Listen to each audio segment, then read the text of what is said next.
శుక్లాంబరధరం విష్ణుం శశివర్ణం చతుర్భుజం ప్రసన్నవదనం ధ్యాయేత్ సర్వవిఘ్నోపశాంతయేత్. గురుర్బ్రహ్మా గురుర్విష్ణుః గురుర్దేవో మహేశ్వరః గురుః సాక్షాత్ పరబ్రహ్మ తస్మై శ్రీగురవై నమః. వ్యాసాయ విష్ణురూపాయ వ్యాసరూపాయ విష్ణవే నమో వై బ్రహ్మనిధయే వాసిష్ఠాయ నమో నమః. కూజంతం రామ రామీతి మధురం మధురాక్షరం ఆరుహ్య కవితాశాఖాం వందే వాల్మీకికోకిలం.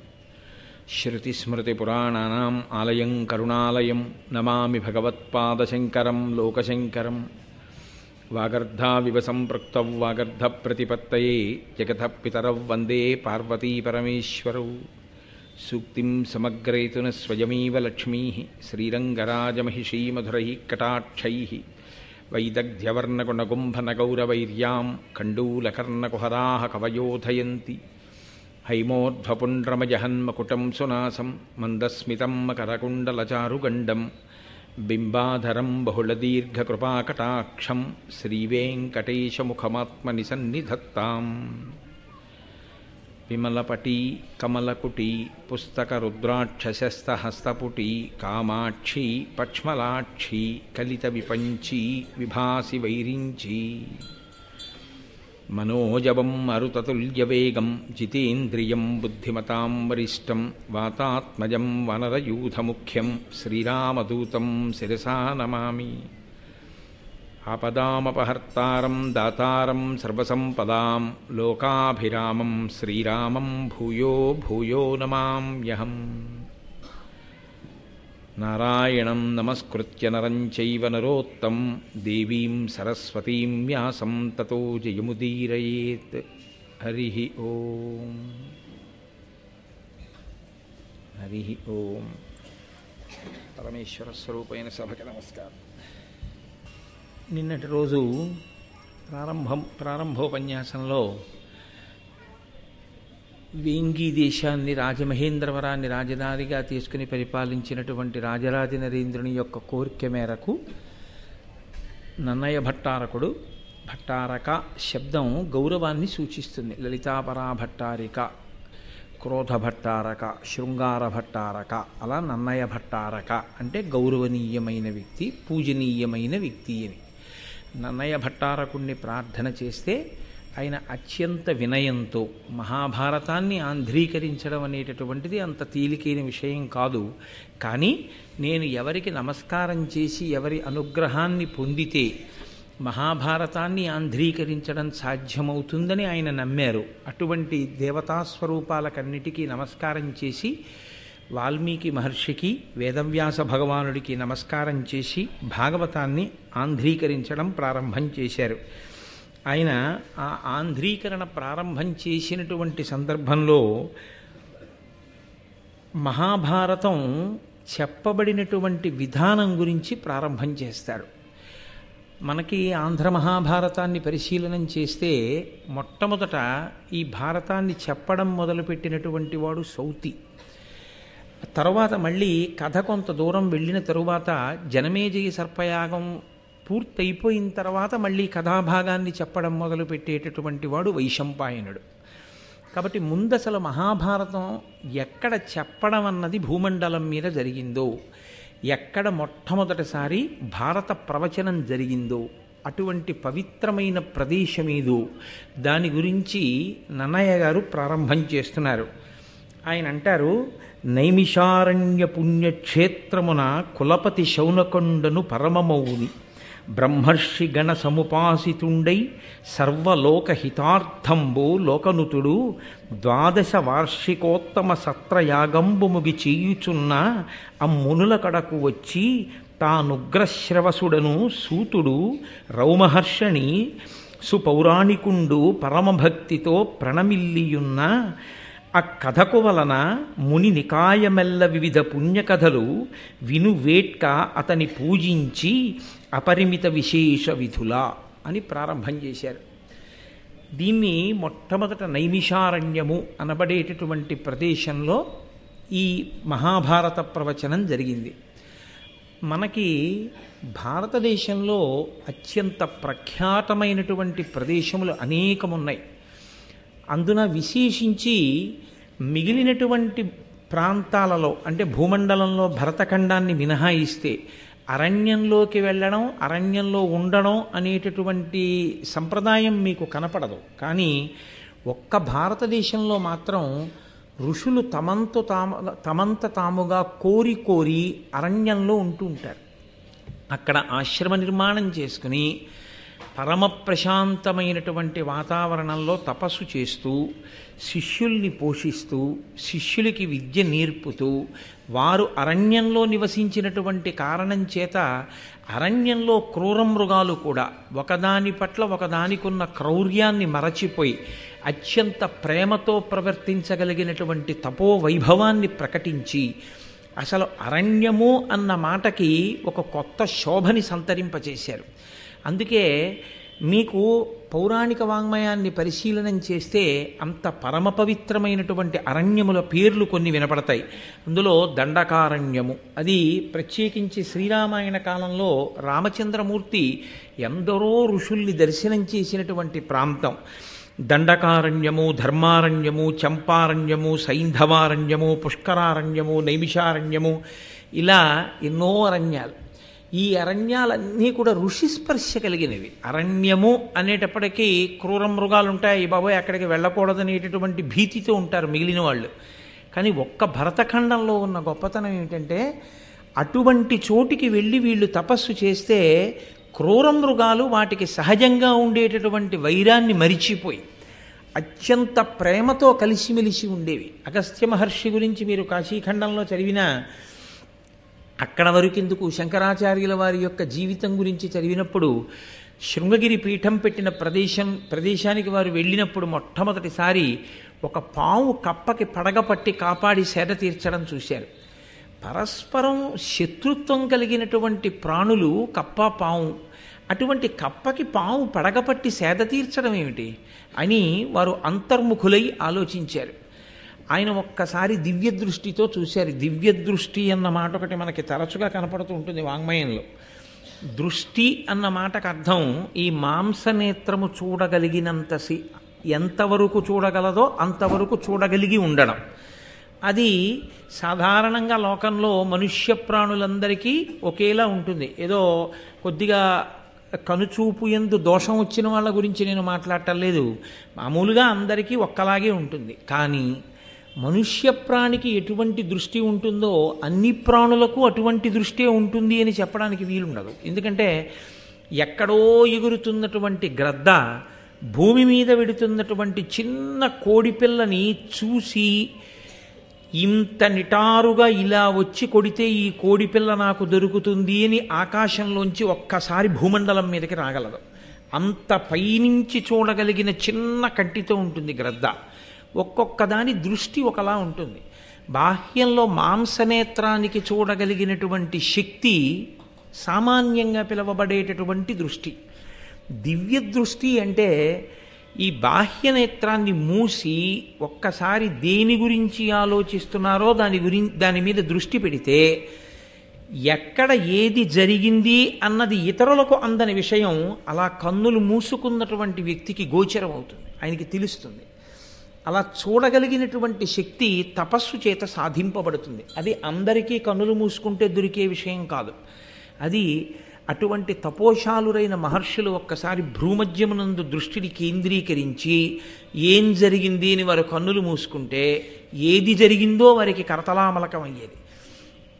కంచికామకోటి పీఠాధిపత్యం చేసి నడిచే దేవుడిని పేర్గాంచినటువంటి చంద్రశేఖరేంద్ర సరస్వతి స్వామి వారు ఒక్కసారి ఇలా కన్నులు మూసుకుంటే తన దగ్గరికి ప్రసాదం పట్టుకుని వచ్చినటువంటి వ్యక్తి ఎక్కడో ఒక చోట చేయించుకున్నటువంటి రుద్రాభిషేకంలో ఏ బ్రాహ్మణుణ్ణి అవమానం చేశారో ఆ బ్రాహ్మణుడు దేవాలయంలో ఈశ్వరుడికి వెళ్ళి ఏం చెప్పుకున్నాడో ఆ చెప్పుకున్న ఆయన ఎంత బాధపడి ప్రాణం విడిచిపెట్టేశాడో కూడా ఆయన తెలుసుకుని ఆ పూట భిక్ష కూడా విడిచిపెట్టేసిన రోజులున్నాయి.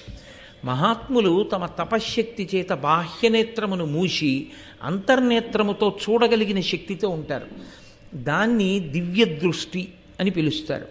కాబట్టి ఒక్కొక్కరిది ఒక్కొక్క దృష్టి, ఒక్కొక్క శక్తితో కూడినటువంటి దృష్టికోణము కలిగినటువంటి వారై ఉంటారు.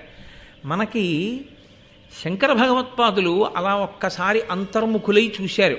ఈ పాము కప్పని పడగబట్టి ఎలా కాపాడగలుగుతోంది, ఎందువల్ల వచ్చింది, రెండు పరస్పర శత్రుత్వం ఉన్న ప్రాణులు ఇంత ప్రేమతో ఇక్కడ ఎందుకు మెలగగలిగాయి. ఆయనకు అర్థమైంది. ఎప్పుడో త్రేతాయుగంలో అక్కడ ఋష్యశృంగ మహర్షి తపస్సు చేశారు. త్రేతాయుగంలో ఋష్యశృంగుడు తపస్సు చేసిన కారణం చేత కలియుగంలో శంకర భగవత్పాదాచార్య స్వామివారు నడిచేసరికి కూడా ఆ తపస్సు యొక్క ప్రకంపనల చేత, తత్ప్రభావము చేత అక్కడ ఉన్నటువంటి ప్రాణులు సహజంగా ఉండేటటువంటి వైరాన్ని మరిచిపోయి తిరగగలిగాయి. అంటే ఒక్కొక్క మహానుభావుడు అరణ్యంలో తపస్సు చేసినటువంటి కారణం చేత యుగం మారిపోయినా కూడా ఆ అరణ్యములు అంత శోభస్కరమైన ప్రదేశములుగా నిలబడిపోయాయి. ఇది అనన్య సామాన్యమైనటువంటి ప్రక్రియ. ఇది ఒక్క భారతదేశంలో ఋషులకు మాత్రమే చెందినటువంటి అత్యంత పవిత్రమైన సంప్రదాయం. అటువంటి ఋషి సంప్రదాయానికి మనం వారసులం. అంత పవిత్రమైనటువంటి ప్రదేశాలు. అందున ప్రత్యేకించి నైమిషారణ్యము వెళ్ళి తపస్సు చేయడం చేత అటువంటి శక్తి పొందినది కాదు. కలియుగ ప్రారంభంలో మహర్షులు వెళ్ళి అడిగారు చతుర్ముఖ బ్రహ్మగారిని, నువ్వు సృష్టికర్తవి, నీకు యుగలక్షణం బాగా తెలుసు, భూమండలం అంతా కూడా కలి యొక్క ప్రభావం ఉంటుంది. కలి యొక్క ప్రభావం ప్రధానంగా ఎవరి మీద ఉంటుంది అంటే, కలికి లొంగిపోయిన వాడి మీద కలి తన ప్రభావం చూపించవలసిన అవసరం ఉండదు. కలికి ఎవడు లొంగకుండా నిలబడి ఈశ్వరుడి పాదములు పట్టుకున్నాడో వాణ్ణి పడగొట్టడానికే కలి ప్రయత్నిస్తాడు. కాబట్టి మేము ఇప్పుడు భూమండలంలో ఎక్కడ కూర్చుని తపస్సు చేసినా కలి ప్రభావం మా మీద ఉంటుంది. కాబట్టి తపస్సు అసలు నిలబడుతుందన్న ధైర్యం లేదు. కాబట్టి మహానుభావ, భూమండలంలో ఎక్కడ మేము కలి ప్రభావానికి వశులం కాకుండా ఉండగలిగినటువంటి ప్రదేశం ఉన్నదో అటువంటి ప్రదేశాన్ని మాకు ఎరుకపరచవలసినది అని ప్రార్థన చేశారు. బ్రహ్మగారు ఒక చక్రాన్ని ఒకదాన్ని మనసా నిర్మించి విడిచిపెట్టారు. దీని వెనక మీరు వెళ్ళండి, ఇది దొల్లుతూ వెడుతుంది. వెళ్ళి వెళ్ళి వెళ్ళి వెళ్ళి వెళ్ళి ఎక్కడ దీని యొక్క నేమి, దీని ఇరుసు శిథిలమై ఇది పడిపోతుందో ఆ పడిపోయినటువంటి ప్రదేశంలో కలిపురుషుని యొక్క ప్రభావం ఉండదు. కాబట్టి మీరు అక్కడ తపస్సు చెయ్యండి అన్నారు. అదిగో అప్పుడు వచ్చింది నైమిషారణ్యం. అక్కడ ఆ చక్రం యొక్క నేమి శిథిలమై పడిపోయింది.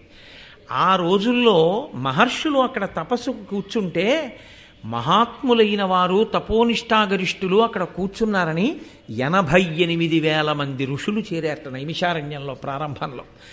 అంతమంది మహర్షుల యొక్క పాదధూళి చేత పవిత్రమైన ప్రదేశం ఆ ప్రదేశం. అక్కడ సాక్షాత్తుగా శ్రీమన్నారాయణుడు ఆవిర్భవించాడు ఒక ప్రత్యేక కారణానికి, రాక్షస సంహారానికి. ఆ ప్రదేశంలోనే అనేక వేల మంది ఋషులు కూర్చుని వాళ్ళు సరస్వతీదేవిని ధ్యానం చేశారు. ఆ ధ్యానం చేసినప్పుడు ఆవిడ సంతోషించి కాంచనాక్షి అన్న పేరుతో ప్రత్యేకంగా ప్రవహించింది నైమిషారణ్యంలో. అందుకే ఇప్పటికీ అక్కడ ఉన్నటువంటి గోమతీ నది యందు ధర్మచక్రం తిరిగింది అని చెప్తారు. ధర్మచక్రం తిరగడము అన్న మాటకు అర్థం ఏమిటో నేను నిన్ననే మీతో మనవి చేశాను. అది కదులుతుంది. ధర్మము ఒకలా ఉండేది కాదు, ధర్మము అస్తమానం మారిపోతుంది. నేను ఇప్పుడు ఈ వేదిక మీద కూర్చుంటే నాదొక ధర్మం, వేదిక దిగిపోతే నాదొక ధర్మం. నేను వేదిక మీద కూర్చున్నప్పుడు మీరు నాతో ఒకలా ఉండాలి, నేను వేదిక దిగిన తరువాత మాట్లాడితే ఒకలా మాట్లాడాలి. నేను నా భార్య దగ్గర నిలబడితే నాది భర్తృధర్మం, నేను నా అక్క దగ్గర నిలబడితే నాది సోదర ధర్మం, నేను నా కూతురు దగ్గర నిలబడితే నాది పితృధర్మం, నా తండ్రి దగ్గర నిలబడితే పుత్రధర్మం, నేను నా కార్యాలయానికి వెడితే ఉద్యోగి ధర్మం, ఏకాదశి నాడు ఉపవాసం ధర్మం, ద్వాదశి నాడు తొందరగా పారణ ధర్మం. ఎక్కడి ధర్మం అక్కడే. ధర్మం ఒక్కలా ఉండదు. ధర్మం ఆశ్రమాన్ని బట్టి మారిపోతుంది, ఆ రోజు తిథిని బట్టి మారిపోతుంది, మీరున్న పరిస్థితిని బట్టి మారిపోతుంది. కాబట్టి ఒకలా ఉండకుండా మీరున్న దేశకాలాదులను ఆశ్రమమును బట్టి మారేది ధర్మం. కాబట్టి చక్రం తిరుగుతుంది. ఆ ధర్మాన్ని పట్టుకుని ధర్మానుష్ఠానం చేసిన వాడు చివరికి ఏది పొందుతాడు అంటే, ఏది కదలని చిట్ట చివరి స్థితో ఏది పరమసత్యమో, దేనికి మార్పు లేదో, ఏది షడూర్ములకు అతీతమో, ఏది షడ్వికారములకు అతీతమో అటువంటి సత్యమైన ఆత్మ ఎరుకలోకి వస్తుంది. ఆత్మ కొత్తగా దర్శనం అవ్వడం ఉండదు, ఆత్మ తెలియబడుతుంది. ఎందుకంటే ఉన్నది ఆత్మయే. ఆ ఆత్మ తెలియబడి అద్వైతానుభూతి ఎందు ప్రవేశిస్తాడు. కాబట్టి ఆ ధర్మచక్రము అక్కడ ఉన్నటువంటి గోమతీ నదీ జలములలో తిరిగిందిట. అందుకే నైమిషారణ్యానికి వెళ్ళి ఆ గోమతీ జలాలలో స్నానం చేసి అక్కడ పురాణ ప్రవచనాన్ని వింటారు. కారణం ఏమంటే ఆ నైమిషారణ్యానికి ఉన్నటువంటి శక్తి అటువంటిది. అక్కడ ఎందరో మహర్షులు కూర్చుని తపస్సులు చేసినటువంటి ప్రదేశం.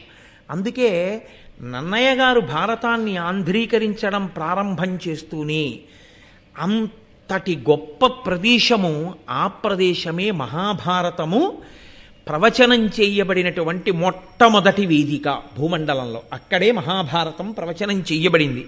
ఎందుకు ప్రవచనం చేయబడింది అంటే, నైమిషారణ్య పుణ్యక్షేత్రమున కులపతి శౌనకుండను పరమమౌని బ్రహ్మర్షి గణ సముపాసితుండై సర్వలోకహితార్థంబు లోకనుతుడు 12 వార్షికోత్తమ సత్ర యాగంబు ముగి చెయ్యుచున్నా. అక్కడ శౌనకుడు అనబడేటటువంటి కులపతి ఉండేవారు. కులపతి అన్న మాటకు అర్థం 4 వేదములను స్వరంతో గురువుగారి దగ్గర నేర్చుకున్నవాడై, వేదము యొక్క ఉపాంగములైనటువంటి కల్పము, జ్యోతిషము, నిరుక్తము, శిక్ష, వ్యాకరణము ఇటువంటి 6 కూడా వేదము, వేదాంగములు అంటారు. వేదాంగములతో కూడినటువంటి 4 వేదములను చదువుకున్నవాడై ప్రతిరోజు 11,000 మందికి భోజనం పెడుతూ పోషిస్తూ వేదపాఠాలు చెప్పడానికి అవకాశాన్ని, వ్యవస్థని కల్పించిన వాడెవరో ఆయనకి కులపతి అని పేరు. కాబట్టి శౌనకుడు కులపతి. అక్కడ నైమిషారణ్యంలో కులపతిగా శౌనకుడు ఉండేవాడు. అంటే ఆయన 4 వేదములు చదువుకొని 6 వేదాంగములను చదువుకున్నవాడై మౌని. ఇన్ని చదువుకున్నవాడు కాబట్టి ఎక్కువ మాట్లాడేవాడు కాడు. ఎప్పుడూ తనలో తాను మననము చేస్తుండేవాడు. అది చాలా చాలా గొప్ప విషయం. వినడం ఎంత గొప్పదో మననం చేయడం అంత గొప్పది. ఎందుకనంటే మననము చేత మాత్రమే ధారణ ఏర్పడుతుంది. మననము చేత పుస్తకములోని విద్య మీ విద్యగా మారుతుంది. పుస్తకంలో ఉన్న విద్య మీ విద్య కాదు. ఎందుకంటే పద్యం కావాలంటే మీరు చూస్తే దోషం కాదు. కానీ అసలు ధర్మమేది అన్న ప్రశ్న వచ్చినప్పుడు అన్నిటికీ పుస్తకమే చూడాలండి అని మీరంటే అసలు మీరు అనుష్ఠించగలిగినది పోతుంది. కాబట్టి పుస్తకంలో ఉన్నది మీరుగా మారిపోవాలంటే అలా మార్చగలిగినటువంటి ప్రక్రియకి మననమే కారణం. ఎంత లోపల తిప్పుతాడో, విన్నదాన్ని ఎంత పరిశీలనం చేస్తాడో, ఎంత జ్ఞాపకం తెచ్చుకుంటాడో అంత బాగా పట్టుకుంటుంది. అందుకే చాలా చమత్కారం ఒకటి ఉందండి. దేవతలు బ్రహ్మ విద్యని సాధించారు. ఈ బ్రహ్మ విద్య రాక్షసులకు అందకూడదు, పాడు చేస్తారు. కాబట్టి ఎక్కడ దాచాలి దీన్ని అని అడిగారు. పట్టుకెళ్ళి దధీచి మహర్షి దగ్గర దాచండి అన్నారు. బ్రహ్మ విద్యనంతటినీ పట్టుకెళ్ళి దధీచికి ఇచ్చారు. ఇప్పుడు దధీచి ఎక్కడ దాచాలి? ఆయన ఆ బ్రహ్మ విద్యని మననం చేసి అస్థిగతం చేసేశాడు. ఆయన ఎముకలలోకి పెట్టేసుకున్నాడు. ఇప్పుడు ఆయన ఎముకలతో చేయబడిన వజ్రాయుధాన్నే ఇంద్రుడు పట్టుకుంటాడు. అంటే ఇంద్రుడి చేతిలో ఉన్నదేది అంటే బ్రహ్మ విద్య ఆయన చేతిలో ఉంటుంది. కాబట్టి అంత జాగ్రత్తగా దాచారు అనడానికి అర్థం ఏమిటంటే అత్యంత జాగ్రత్తగా విద్యని దాచడం అన్న మాటకు అర్థం ఏమిటో తెలుసా అండి? మీలో పెట్టేసుకోవడం. ఐశ్వర్యాన్ని మీదిగా చేసుకోవడం అన్న మాటకు అర్థం ఏమిటో తెలుసా? దానం చేయడమే. కాబట్టి దేన్ని ఏది చేస్తే మీదవుతుందో తెలుసుకుని ఉండడమే శాస్త్రం. మీరు ఒకలా అనుకుని చేసినది మీకు అభ్యున్నతినివ్వదు. శాస్త్రం ఏది చెప్పిందో అది మీరు చేస్తే అది మీదవుతుంది. కాబట్టి విద్య మీది కావడము అంటే విద్యని నిరంతర మననం చెయ్యాలి. ఎప్పుడో ఎక్కడికో వెళ్ళినప్పుడు ఏదో చెప్తానండి కాదు, ఎప్పుడూ లోపల తిరుగుతూ ఉండాలి, తిప్పుతూ ఉండాలి. ప్రయత్నపూర్వకంగా కాదు, అది అలవాటుగా మారి తిరుగుతూ ఉండాలి. అలా తిరగడం చేత, మననము చేత ఆ విద్య ఏది ఉందో అది కరతలామలకం అవుతుంది. అది స్ఫురణ యందు నిలబడిపోతుంది. ఆ నిలబడినది ఏది ఉందో అంతిమ శ్వాస యందు స్మరణ దాని యందు నిలబడుతుంది, అది అభ్యున్నతి కారకమవుతుంది. ఇది లలితా సహస్రనామ స్తోత్రంలో ధన్య అన్న నామానికి భాస్కరరాయల వారు వ్యాఖ్యానం చేస్తూ చిట్ట చివరి ఊపిరి ఎవరిది ఎలా వెళ్ళిపోతుందో ఆ వెళ్ళిపోవడం వల్ల మళ్ళీ పునర్జన్మ ఎలా వస్తుందో చెప్పారు ఆయన. తన వారి మీద వ్యామోహం, డబ్బు మీద వ్యామోహం పెట్టుకున్నా, తన శత్రువు మీద వ్యామోహం పెట్టుకున్నా తిరియక్కుగా వెళ్ళిపోతాడు. వెన్నుపాము అడ్డంగా మాత్రమే ఉండే ప్రాణిగా వెడతాడు, ఇక నిలువుగా వెన్నుపాము ఉండదు. అంటే మనిషిగా ఉండడు. దేనిగా ఉంటాడు అంటే కుక్కగానో పిల్లిగానో పందిగానో ఏవైనా వెన్నుపాము అడ్డంగా ఉండవలసింది. అటువంటి ప్రాణి ఎవడు శాస్త్రముని నిరంతరము తలుచుకుంటూ ఉంటాడో, ఎందుకని స్మరణ మనసు మీద ఆధారపడుతుంది, మనసు ఊపిరి మీద ఆధారపడుతుంది. ఊపిరిని కానీ మీరు నియంత్రించగలిగితే మనసు నియంత్రింపబడుతుంది. అందుకే పూజ చేసే ముందు ప్రాణాయామం చేస్తారు. ప్రాణాయామం దేనికి చెయ్యాలి అంటే మనసుని నిలబెట్టడానికి చేస్తారు. మనసుని నిలబెడితే ఏమవుతుందంటే సంకల్ప వికల్పములు ఆగుతాయి. సంకల్ప వికల్పములు ఆగితే ఆందోళనలు ఆగుతాయి. ఆందోళనలు ఆగితే ఒత్తిడి ఆగుతుంది. ఒత్తిడి ఆగితే ఆరోగ్యం నిలబడుతుంది. అందుకు ప్రాణాయామం వచ్చింది. మీరు చూడండి, మనసుని విడిచిపెట్టారనుకోండి ఎన్నిటినో సృష్టిస్తుంది. అంతే, ఎక్కడ లేని ఆందోళన పుడుతుంది. ఈ ఆందోళన ఆరోగ్యానికి భంగకరం అవుతుంది. ప్రాణాయామం చేసేది దేనికి అంటే ప్రాణాయామముగా కాదు ఆరోగ్యకారకం, ప్రాణాయామము మనసును నియంత్రించే సాధనంగా ఆరోగ్యకారకం. కాబట్టి నన్నయ్య గారు ఒక్క మాట అన్నారు అంటే శీసపద్యంలో ఆయన ఏమీ ఊసుపోక ఏదో అనేటటువంటి మాట కాదు. నైమిషారణ్యము అని ఆయన అన్నారు అంటే అంత పరమ పవిత్రమైన ప్రదేశం ఆ ప్రదేశం. అక్కడ శౌనకుడు ఉన్నాడు. ఆయన తానొక్కడే అనుభవించేవాడు కాదు. ఆయన ఇన్ని చదువుకున్నవాడై ఆయన గొప్పతనం ఏమిటంటే భగవంతుడి గురించి చెప్పేవాడొచ్చాడు అంటే చేతులొగ్గి నమస్కరించి అయ్యా మీరు చెప్పండి అని ఉన్నతమైన ఆసనం మీద కూర్చోపెట్టి తాను కూర్చుని పరమ ప్రీతితో, పరమ భక్తితో, పరమ గౌరవంతో అడిగి తెలుసుకుంటాడు. భారతం లాంటి గ్రంథాలని మీరు పరిశీలనం చేసి జాగ్రత్తగా చదివినా విన్నా ఇది చెప్పండి అని అడిగేటప్పుడు ఎంత మర్యాదగా అడగవలసి ఉంటుందో మీకు అర్థమవుతుంది. ఆ భారతాన్ని సరిగ్గా చదవకపోతే సంస్కారంలో దోషం ఉంటే ఎప్పుడు ఏది ఎలా అడగాలో కూడా తెలియని పరిస్థితి వస్తుంది. కాబట్టి నైమిషారణ్యం అనేటటువంటి పుణ్యక్షేత్రంలో శౌనకుడనేటటువంటి పరమ మౌని ప్రతిరోజు 11,000 మందికి అన్నదానం చేశాడు మహానుభావుడు. భోజనం పెట్టి వేదవేదాంగములను శ్రవణం చేయించేవాడు. ఆయన పరమమౌని బ్రహ్మర్షి గణ సముపాసితుండై సర్వలోకహితార్థంబు. ఆయన ఇన్ని చదువుకున్నవాడు, పరమ మౌని అయినవాడు, చుట్టూ బ్రహ్మర్షులతో కూడి ఉన్నటువంటి వాడు. ఆయన చేస్తున్నదేమిటి అంటే 12 సంవత్సరములు కొనసాగేటటువంటి సత్రయాగాన్ని చేస్తున్నట్టు. యాగములు అనేకమైనటువంటి యాగములు ఉంటాయి. మళ్ళీ ఇందులో సత్రయాగము అని ఒక యాగం. ఈ సత్రయాగం చాలా గమ్మత్తుగా ఉంటుంది. బ్రాహ్మణుణ్ణి దానం పట్టమని చెప్పింది శాస్త్రం. ఏమి బ్రాహ్మణుడే ఎందుకు దానం పుచ్చుకోవడం అంటే ఇచ్చిన పంచెల చాపల్లా తాను కట్టేసుకోకూడదు. పంచెల చాపులు పుచ్చుకుంటే ఒక 5 or 6 తాను కట్టుకోవడానికి ఉంచుకుని మిగిలిన పంచెల చాపులు తీసుకెళ్ళి వేరే ఉంచాలి. ఉంచి దేవాలయంలో శారదా నవరాత్రులు అవుతున్నాయండి అన్నారనుకోండి, దీక్షావస్త్రాలుగా కట్టుకోండి అని ఋత్విక్కులకి తీసుకొచ్చి ఓ 10 or 15 పంచెల చాపులు ఇచ్చేసేయాలి. బ్రాహ్మణుడు నేర్చుకోవలసిన మొదటి లక్షణం ఏమిటంటే కేవలము ఉన్నదాన్ని తాను అనుభవించుట కాదు, వైదిక సంస్కారము పెరగడానికి మళ్ళీ తనకి వచ్చిన దాన్ని తిరిగి పెట్టుబడిగా ఇచ్చేస్తూ ఉండాలి. తాను అనుభవించడానికి బ్రాహ్మణుడు పుచ్చుకోకూడదు.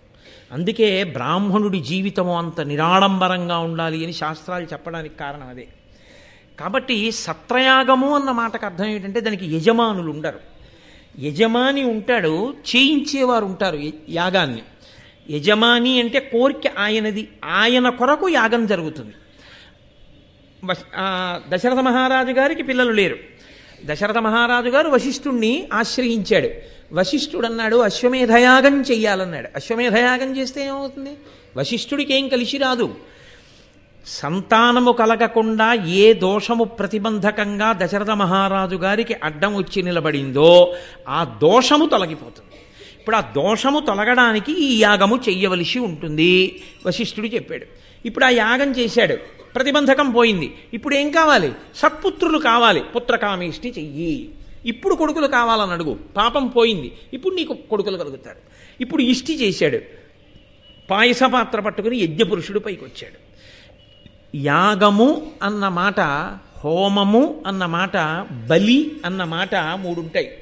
వాటిని కొంచెం జాగ్రత్తగా మీరు పరిశీలనం చేయవలసి ఉంటుంది. యాగము, యాగశాల అని ఉంటాయి. ఇప్పుడే పొద్దున్న కుంభాభిషేకానికి వేస్తారు పక్కన యాగశాల. యాగశాల ప్రవేశమే అద్భుతమైన విషయం. అసలు ఆ దీక్షావస్త్రాలు కట్టుకుని మంగళవాయిద్యాలతో లోపలికి వెడతారు. అందరూ యాగశాలలోకి వెళ్ళకూడదు. యాగశాల చుట్టూ ప్రదక్షిణం చెయ్యాలి మనమందరం. యాగశాలలోకి ఋత్విక్కులు వెడతారు. వెళ్ళి అగ్నిముఖంగా హవిస్సునిస్తారు. ఇచ్చి దేవతల్ని పిలిచి పట్టుకెళ్ళండి అని ఇస్తారు. అంటే వాళ్ళకి అన్నం పెడతారు. అగ్నిముఖంగా వాళ్ళ అన్నం తింటారు. వాళ్ళ అన్నం తినడానికి వచ్చి కూర్చుంటారు. ఇవాళ మనని పిలుస్తారు, వీళ్ళు అన్నం పెడతారని. మనం పిలిచామనుకోండి, భోజనానికి రండి అంటాం, తప్పు. దేవతార్చనకి రండి అనాలి. వచ్చి కూర్చుంటే అయ్యా వడ్డించేస్తున్నాం కూర్చోండి అంటారు. వడ్డించేస్తున్నాం కూర్చోండి అంటే ఎందుకు కూర్చున్నాడు? భోజనం పెడతారని కూర్చున్నాడు. అలాగే యాగశాల నిర్మాణం చేసి నాందీ ప్రస్తావన చేసేస్తే దేవతలు వచ్చి కూర్చుంటారు హవిస్సు కోసం.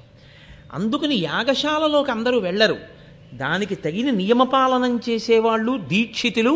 అందుకే యాగం చేస్తేనే దీక్ష అన్న పేరు వచ్చింది. దీక్షావస్త్రాలు కట్టుకుని వాళ్ళు యాగశాలలోకి ఎడతారు.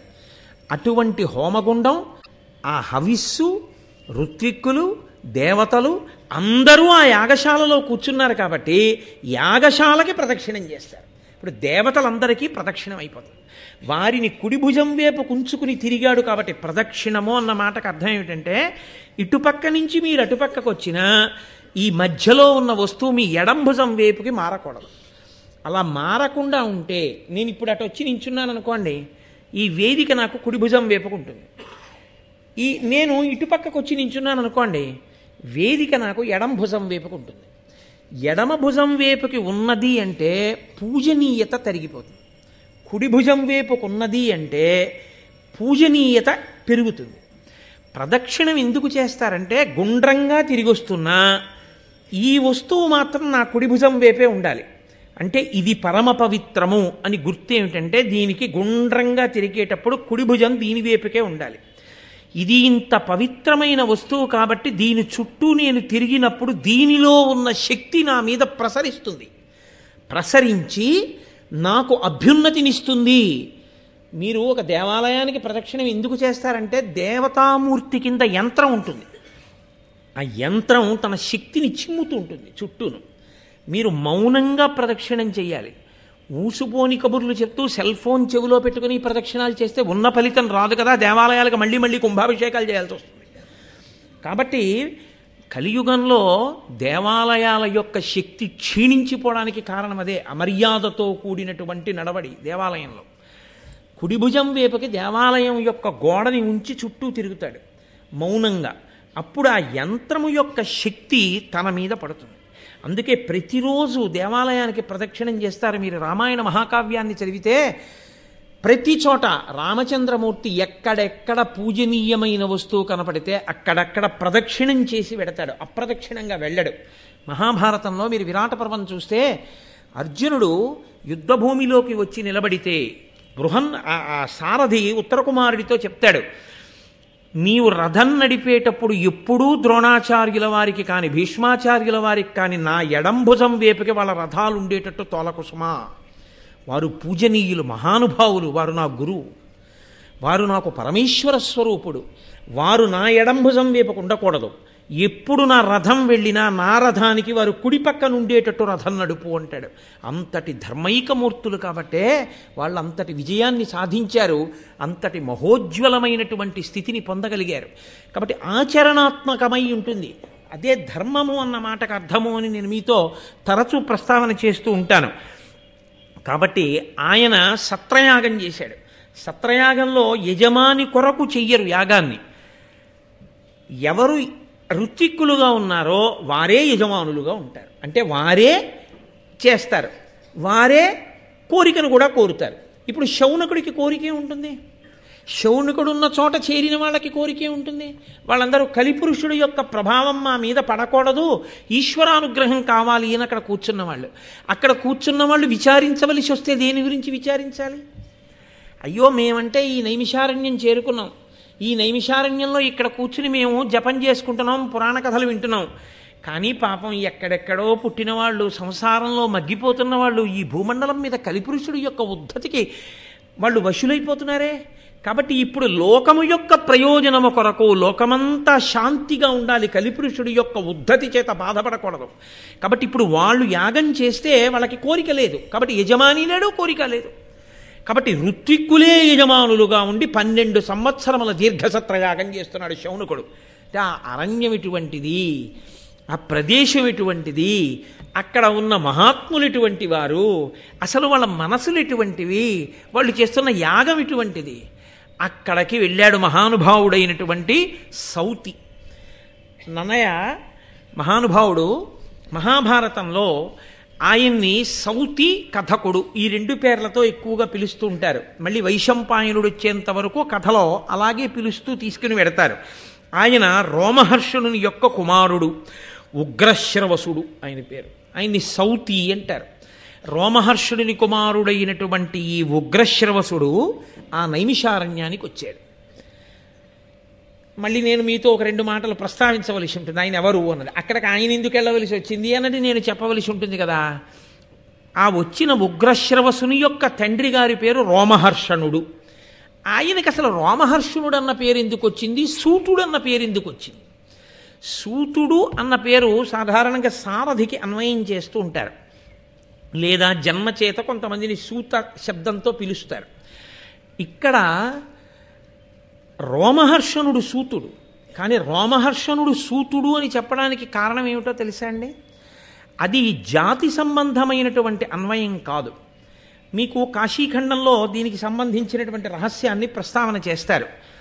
పృథు మహారాజు గారు ఒకానొకప్పుడు ఒక పెద్ద యజ్ఞం చేశాడు. ఆ యజ్ఞగుండంలోంచి ఒక మహాపురుషుడు ఆవిర్భవించాడు. అగ్నికుండ సముద్భూత సూత నిర్మలమానస. ఆయన బయటికి వచ్చినప్పుడు ఆ పృథు చక్రవర్తి యొక్క యజ్ఞగుండంలోంచి ఆయన ఆవిర్భవిస్తే ఆయన్ని పిలిచారు అందరూ, అగ్నికుండ సముద్భూత, అగ్నిగుండంలోంచి జన్మించినవాడా, నిర్మలమానస, నిర్మలమైన మనస్సు కలవాడా అని పిలిచారు. ఈయన వేదవ్యాసునికి శిష్యుడయ్యాడు.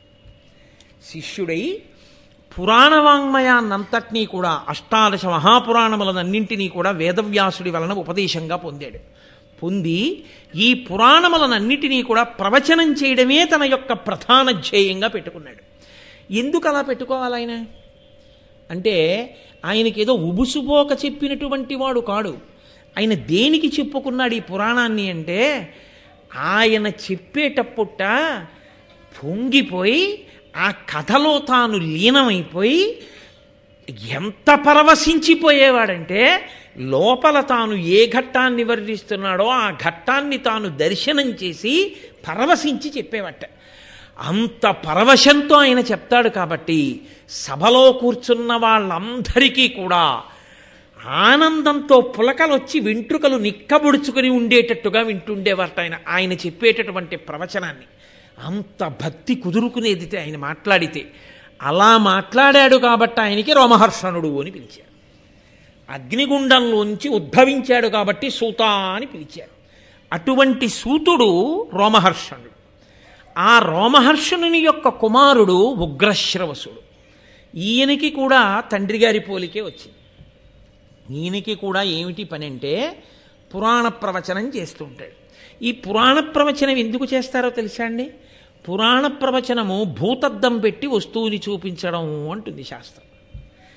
వేదం ఉంటుంది, వేదము రాజశాసనం ఎలా మాట్లాడుతుందో అలా మాట్లాడుతుంది. సత్యం వద ధర్మం చరా అంతే, ఇంకేం అందం, ఊరుకుంటుంది. ఇప్పుడు వేదంలో ఉండేటటువంటి సమస్త ఆచారకాండని స్మృతులు చెప్తాయి. స్మృతి అంటే ఏ ఋషి వాటినన్నింటినీ తీసి వేదంలోంచి క్రోడీకరించాడో ఆ ఋషి పేరు మీదుగా స్మృతి వస్తుంది. యాజ్ఞవల్కుడు క్రోడీకరించాడనుకోండి, యాజ్ఞవల్క స్మృతి. గౌతముడు క్రోడీకరిస్తే గౌతమ స్మృతి. మనువు క్రోడీకరిస్తే మనుస్మృతి. ఇలా వస్తాయి. ఈ స్మృతికి ఆధారం శృతే, వేదమే. వేదంలోంచే తీస్తారు. కాబట్టే శృతేరివార్థం స్మృతిరన్వగచ్చత్ అంటాడు కాళిదాసు. ఆవు వెంట దూడ ఎలా వెడుతుంది అంటే శృతి వెంట స్మృతి వెళ్ళినట్టు అన్నాడు దిలీపుడి కోసం అని చెప్పి ఆయన మా దిలీపుడు మహానుభావుడు ఆ గోవుని రక్షణ చేసినటువంటి సందర్భంలో కాళిదాస మహాకవి రఘువంశ మహాకావ్యంలో ఈ ప్రయోగం చేస్తాడు. శృతేరివార్థం స్మృతిరన్వగచ్చత్ అని.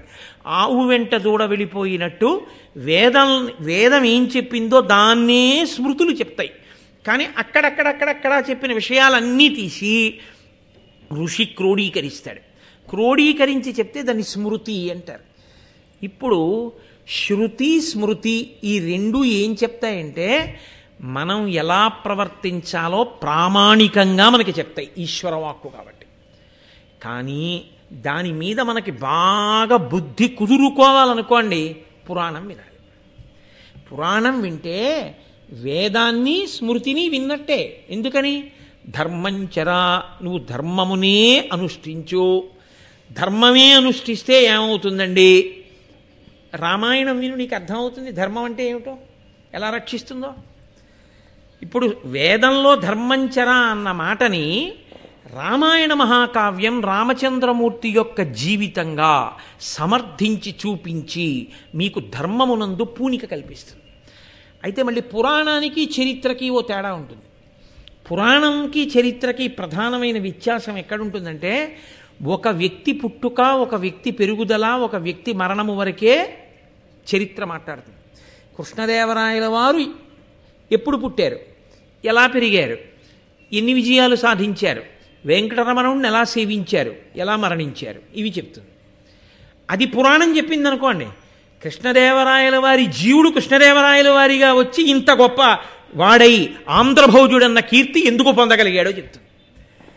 కృష్ణదేవరాయల వారి శరీరం పడిపోయిన తర్వాత కృష్ణదేవరాయల వారి జీవుడు ఏమయ్యాడో కూడా చెప్తుంది.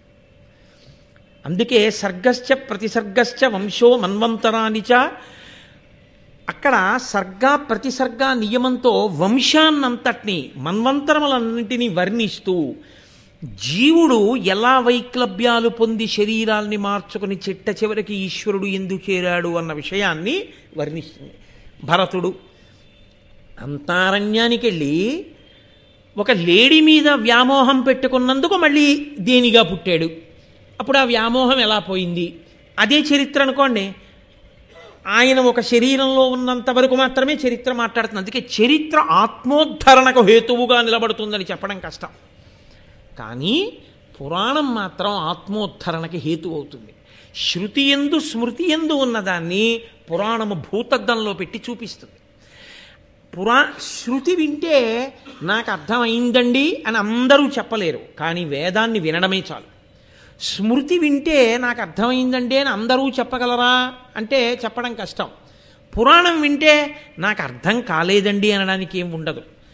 ప్రవచనం అన్న మాటకు అర్థం ఏంటంటే ప్రకృష్ట వచనం, బాగా ఊపి చూసి కర్ర బాగా పాతుకుందో లేదో ఆయనే ఊపి చూస్తాడు ఒకసారి. అలా పూర్వాపర విచారణ చేస్తూ కథని సమర్థిస్తూ శృతితో స్మృతితో అనుసంధానం చేస్తూ జరిగినటువంటి మాట తేలికగా మన మనసులో ధర్మం నిలబడేటట్టుగా చేస్తుంది. మనం ధర్మమునందు అనురక్తులమయ్యేటట్టు చేస్తుంది. అందుకు ప్రవచనం చేశారు. సూతుడు చేసిన, రోమహర్షణుడైన సూతుడు చేసిన, ఆయన కొడుకైనటువంటి ఉగ్రశ్రవసుడు చేసిన, దేని కొరకు చేశారు ప్రవచనం అంటే వాళ్ళకేదో ఉబుసుపోక కాలక్షేపం లేక అదే పనిగా చెప్పుకుంటూ వెళ్ళిన వాళ్ళు కారు. అందుకే మీకు ఈ పురాణ ప్రవచనము అనబడేటటువంటి ఈ ప్రక్రియ ప్రపంచపటంలో ఏ దేశంలో, ఏ సంప్రదాయంలో, ఏ విశ్వాసంలో మీకు కనపడదో. పురాణమును ప్రవచనము చెయ్యడము అనేటటువంటిది కేవలము సనాతన ధర్మమునందు మాత్రమే ఉన్నది. కాదు, మీకు ఒక యథార్థం చెప్తాను. దేవాలయానికి వచ్చినప్పుడు పెద్దలైనటువంటి వారు ఒక మాట అడుగుతారు, ఇక్కడ ఎప్పుడైనా రామాయణం చెప్పారా అని అడుగుతారు. ఇక్కడ రామాయణం చెప్పారండి అన్నారనుకోండి, ఆ ప్రాంగణానికి ఒక ప్రత్యేకమైన శక్తి ఉంటుంది.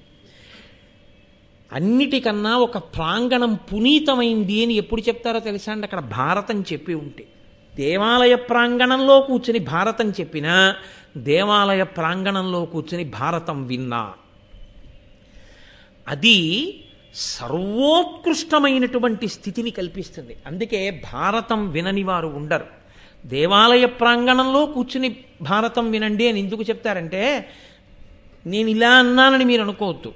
ఇదే భారతాన్ని పట్టుకెళ్ళి మీరు ఒక ఆడిటోరియంలో చెప్పారనుకోండి, మీ చెప్పులు పెట్టుకునే స్టాండ్ లేదనో, షూ కీపింగ్ స్టాల్ లేదనో మీరు చెప్పులు వేసుకుని కూర్చుని వెళ్ళి వింటారు. చెప్పేవాడు మాత్రం వాడికి ఉన్న నిష్ట కొద్దీ చెప్పులు విప్పి కూర్చుని వాడు చెప్తాడు. అంత పరమ పవిత్రమైన భారతాన్ని, పంచమ వేదాన్ని చెప్పులతో కూర్చుని వినడం అన్నది ఎంత దోషం అవుతుంది. అదే ఒక దేవాలయ ప్రాంగణం అనుకోండి, మీరు చెప్పులు విప్పి లోపలికి వస్తారు. ఈశ్వరుని యొక్క సముఖంలో, ఆయన ఎదురుగుండా, ఆయన సభామంటపంలో కూర్చుని మహాభారతం వినడం అంటే కోట్ల కోట్ల కోట్ల జన్మల తర్వాత తప్ప జీవుడికి ఆ అధికారాన్ని పొందే అదృష్టాన్ని ఇవ్వరు అని శాస్త్రములు తెగేసి చెప్తున్నారు. ఎందుకని అంటే మహాభారత ప్రవచనాన్ని వినడమే అంత గొప్ప. ఎందుకని? ప్రతి చోట ధర్మ సూక్ష్మ సమన్వయమే, ప్రతి మాటలో ధర్మ సూక్ష్మ సమన్వయమే. అంత గొప్పగా ధర్మము అనబడేటటువంటి పతాకాన్ని ఎగరవేస్తుంది మహాభారతం. కాబట్టి ఇప్పుడు అక్కడికి ఈ ఉగ్రశ్రవసుడు ఆయన ప్రవచనం చేయగలిగినటువంటి దిట్ట ఆయన అక్కడికి వచ్చారు. ఆయనకెవరు కనబడ్డారు? శౌనకుడు. శౌనకుడితో పాటుగా అక్కడ బ్రహ్మర్షులు ఉన్నారు. ఇప్పుడు ఎవరు ముందు నమస్కారం చెయ్యాలి? కాబట్టి ఉగ్రశ్రవసుని యొక్క వినయం ఏమిటంటే ఆయనే బ్రహ్మర్షులకు నమస్కారం చేశారు. నమస్కారం చేసి కూర్చుంటే వాళ్ళందరూ గబగబాయిన చుట్టూ చేరారు. ఒక మహాత్ముడు కనపడినప్పుడు ఆయనతో ఏది మాట్లాడాలో, ఎలా మాట్లాడాలో తెలిసుండి మాట్లాడినవాడు ధన్యతని పొందినవాడు తప్ప, ఎవరి దగ్గర ఏది మాట్లాడాలో తెలియక మాట్లాడినవాడు అవకాశం వచ్చినా జార విడుచుకున్నవాడు. ఆయనని వాళ్ళు ప్రశ్న వేశారు, అయ్యా మేమందరం కూడా ఇదిగో ఈ నైమిషారణ్యంలో చేరాం, ఇక్కడ 12 సంవత్సరములు జరిగేటటువంటి సత్రయాగాన్ని నిర్వర్తిస్తున్నాం, మేమందరం కూడా భగవంతుని యొక్క పుణ్యకథలు వినడమునందు అనురక్తులమైనటువంటి వాళ్ళం. నీవు మాకు ఏవైనా భగవత్ సంబంధమైనటువంటి విశేషాలు చెప్పవలసింది. నువ్వు ఎక్కడెక్కడ తిరిగి వచ్చావు, ఈ మధ్యకాలంలో ఏం చూశావు, ఏ తీర్థముల యందు స్నానం చేశావు, ఏ క్షేత్రములు చూశావు అని అడిగారు. మనకి శాస్త్రంలో ఇదో గమ్మత్తైనటువంటి మాట. తీర్థయాత్ర అంటాం తప్ప క్షేత్రయాత్ర అనం. నిజానికి వాడు వెంకటాచలం వెళ్ళొచ్చాడు, తిరుపతి వెళ్ళొచ్చాడు. ఎక్కడికి వెళ్ళొచ్చారండి అన్నారు అనుకోండి, తీర్థయాత్రకి వెళ్ళానండి అంటాడు. తీర్థయాత్రకి వెళ్ళానన్నావు కదా, ఏం చేశావు? వెంకటాచలం వెళ్ళి వాళ్ళు ఇచ్చిన రూమ్లో గీజర్ వేసుకుని స్నానం చేసి వెంకటేశ్వర స్వామి వారి దర్శనం చేసుకొచ్చాడు స్వెటర్ వేసుకుని. అదే తీర్థయాత్ర కాదు. ప్రకృష్టమై పరమ పవిత్రమైన ప్రదేశముల యందు అనేకమైన పేర్లతో తీర్థములుంటాయి. ఒక వెంకటాచల క్షేత్రం ఉందనుకోండి, ఎన్నో తీర్థములుంటాయి.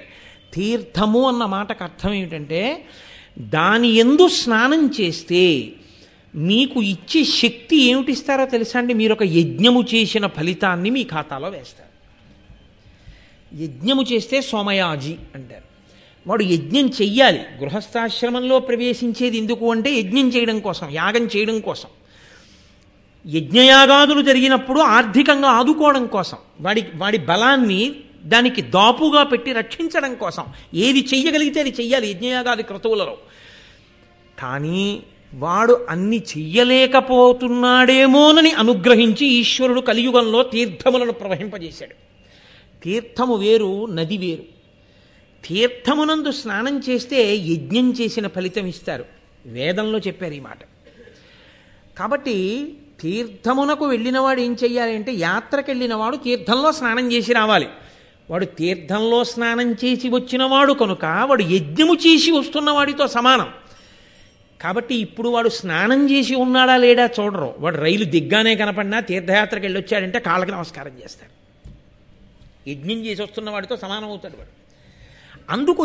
అందుకని యాత్రకు వెళితే స్నానం చేస్తాం. అందుకు కదూ మనం కాంచీ క్షేత్రానికి వెళితే అందరం కలిసి చక్కగా అక్కడ క్షేత్రంలో ఉన్నటువంటి ఒక గొప్ప దేవాలయంలో రథసప్తమి నాడు సంకల్పం చెప్పుకుని అందరం ఆ జిల్లేడాకులు రేగుపండు పెట్టుకుని, అవన్నీ ఎందుకు పెట్టుకుంటారో ముందు 4 మంచి మాటలు చెప్పుకుని సంకల్పం చేసుకుని అందరం అక్కడ ఉన్నటువంటి తీర్థంలో స్నానం చేసి వచ్చాం. అది చెయ్యాలి. అలా చెయ్యమని శాస్త్రాలు చెప్తున్నాయి. కాబట్టి వాళ్ళందరూ అక్కడ చేరి ఉన్నది ఎందుకు అంటే, నువ్వు ఏ ఏ తీర్థములలో స్నానం చేసి వచ్చావు నీకన్నీ తెలుసు. నువ్వు పురాణవాంగ్మయం అంతా చదువుకున్నావు కాబట్టి ఎక్కడ ఏ క్షేత్రం ఉందో తెలుసు, ఏ తీర్థం ఉందో తెలుసు. కాస్త పెద్ద ఆయనతో ఎందుకు ఎడతారండి యాత్రకి? వాళ్ళు తిరగలేక ఎవరితో వెళ్ళారో, ఎవడు కొంచెం అందులో తెలుసున్నవాడు అనుకుంటారో వాడి పెట్టి వీళ్ళందరూ పట్టుకుంటారు. ఆయన పెట్టి పట్టుకోవడం ఎందుకు అంటే ఆయనకి తెలుసు, ఆయన 4 మాటలు చెప్పి చూపిస్తాడని తాపత్రయం. అలా వెళ్ళలేకపోయిన వాళ్ళు అయ్యా ఏమి చూసి వచ్చారండి అని మిగిలిన వాళ్ళని అడిగి తెలుసుకుని సంతోషిస్తారు కదూ. అలా మీరేమేమి చూసి వచ్చారు మీకు అన్నీ తెలిసి ఉంటాయి కదూ. కాబట్టి మాకు చెప్పండి. తీర్థయాత్రకి వెళ్ళొచ్చిన వాళ్ళింటికి వెళితే అడగవలసిన ప్రశ్న ఇది. వాళ్ళు కూడా ఏం మాట్లాడాలంటే వాళ్ళు తీర్థయాత్ర ప్రారంభం దగ్గర నుంచి మననం చేసుకోవాలి. ఎక్కడెక్కడికి వెళ్ళాం, ఏ గుళ్ళోకి వెళ్ళాం, ఆ గుళ్ళో ఏం చూసాం, అక్కడ స్థల పురాణం ఏమిటి, ఏ తీర్థం, దాని గొప్పతనం ఏమిటి, ఏం స్నానం చేశాం, అక్కడ ఏ మహాత్ముల గురించి మనం విన్నాం, వాళ్ళు జ్ఞాపకం పెట్టుకుని ఇంటికి వచ్చిన వాళ్ళకి వాళ్ళు చెప్తూ పోతే ఆ చెప్పడం చేత విన్నవాడు తరిస్తాడు, వీళ్ళకి మననమవుతుంది. మళ్ళీ మళ్ళీ తీర్థముల పేరు, మళ్ళీ మళ్ళీ క్షేత్రముల పేరు స్మరించినంత మాత్రం చేత ప్రాసంగిక పుణ్యం పడుతుంది. అది గమ్మత్తు. మీరు కంచి వెళ్ళొచ్చి అయ్యా ఎక్కడికి వెళ్ళొచ్చారండి అన్నారు అనుకున్నా, అబ్బాయి ఏదో వెళ్ళాం లేదురా, ఊరు పేరు కూడా వదిలేదు, నిద్ర లేదు సరిగ్గా, వాడు పడుకొని ఇచ్చాడేమిటి, రాత్రి 11ంటికి పడుకోమనేవాడు, మళ్ళీ 4:30కి లేవండనేవాడు, ఇంకేం నిద్ర, అమ్మ నాయన ఇంకెప్పుడు వెళ్ళకూడదన్నారు అనుకోండి, ఆ ఊరి పేరు కూడా చెప్పకుండా ఇంకెందుకు ఆ యాత్ర చేయడం కాదు. మీరు స్మరించి 4 మాటలు చెప్తున్నారు అనుకోండి. అరుణాచలం వెళ్ళామండి, గిరి ప్రదక్షిణం చేశాం అంటే గిరి ప్రదక్షిణ ఏమిటండి అంటే స్థూల శివుడు అండి, కొండ, 8 దిక్కుల దేవాలయాలు ఉన్నాయి, దక్షిణాన యమలింగంతో ప్రారంభం అని మీరు వర్ణన చేస్తుంటే మానసికంగా వెళ్ళిపోతుంటారు. ఒకసారి మీరు మాట్లాడుతుంటే ప్రాసంగిక పుణ్యం, ఆ పేర్లు తలుచుకున్నారు కాబట్టి. అందుకే తీర్థయాత్ర అన్న మాట మీద అన్ని విషయాలు పేర్కొన్నాయి శాస్త్రాలు. సరే ఇప్పుడు నేను మళ్ళీ తీర్థయాత్ర అనగానేమి అని మళ్ళీ ప్రవచనం ఎందుకు కానీ దాని గురించి అందుకు అడగడం. వాళ్ళు నైమిషారణ్యంలో ఉన్నవాళ్ళు చేతకాక ప్రశ్న వేశారని మీరు అనుకోకూడదు. మహాభారతము ధర్మ సూక్ష్మ సమన్వయము. మహాభారతం వింటే మనం ఏం చెయ్యాలో మీరు తెలుసుకోవాలి, నేను తెలుసుకోవాలి. కాబట్టి ఆ ఊంచుకోవడం కోసం భారతం వినడం తప్ప నన్నయ్య గారు బాగా రాశారని నన్నయ్య గారికి సర్టిఫికెట్ ఇవ్వడానికి భారతం చదువుకోవడం ఎందుకు? నన్నయ్య గారికి సర్టిఫికెట్లు మీరు నేను ఇవ్వక్కర్లేదు, ఆయన తరించిపోయారు.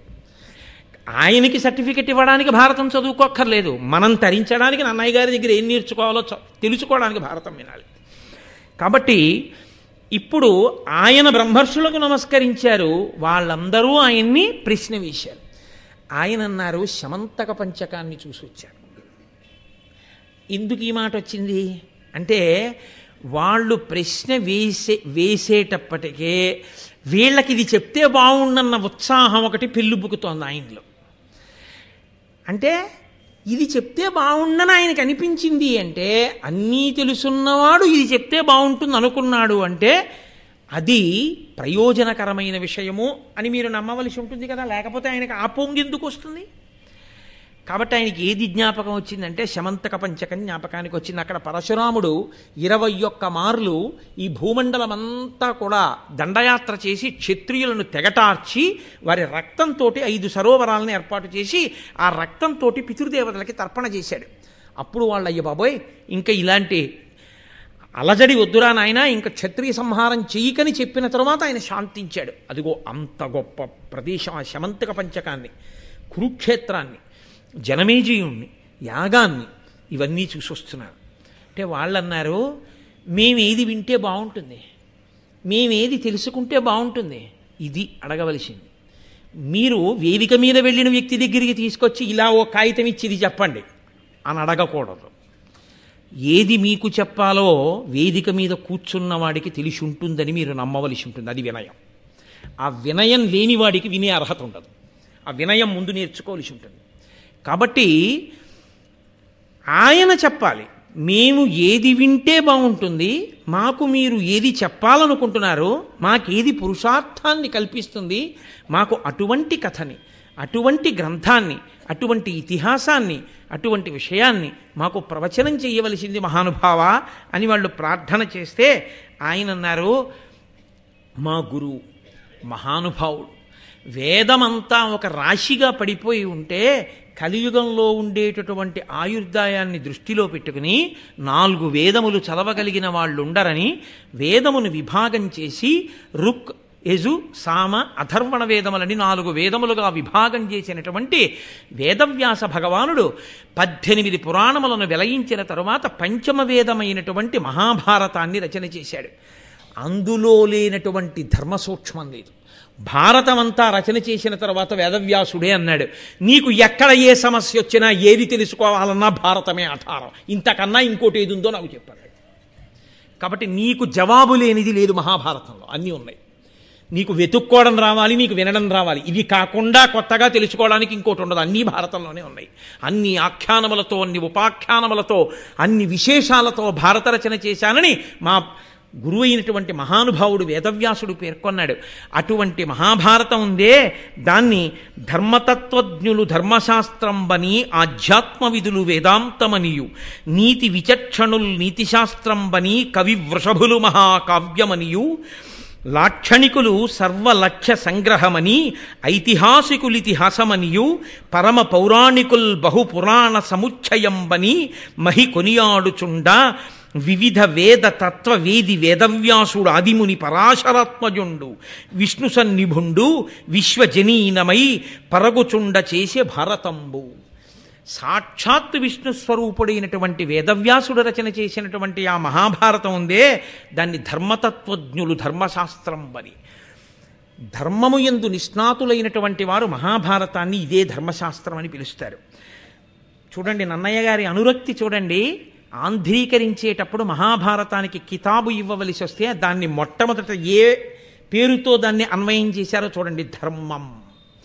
ఈ ధర్మమే ప్రాతిపదిక, దీని పేరే సనాతన ధర్మం. ఆ ధర్మమునే బోధ చేయడానికే సమస్త వాంగ్మయం వచ్చింది. ఆధ్యాత్మ విధులు వేదాంతమనియు, వేదాంతము అంటే వేదముల చివర ఉండేవి ఉపనిషత్తులు.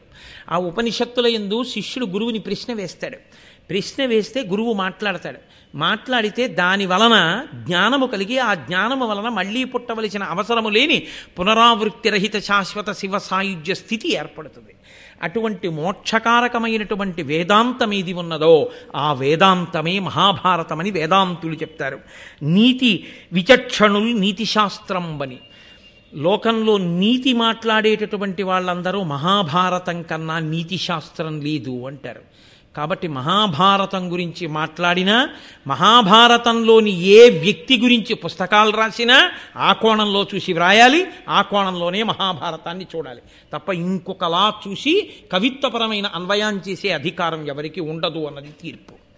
కాబట్టి కవి వృషభులు మహాకావ్యమనియు, గొప్ప కవులు దాన్ని మహాకావ్యము అని పిలిచారు. ఇంతకన్నా కావ్యం ఉండదు లోకంలో.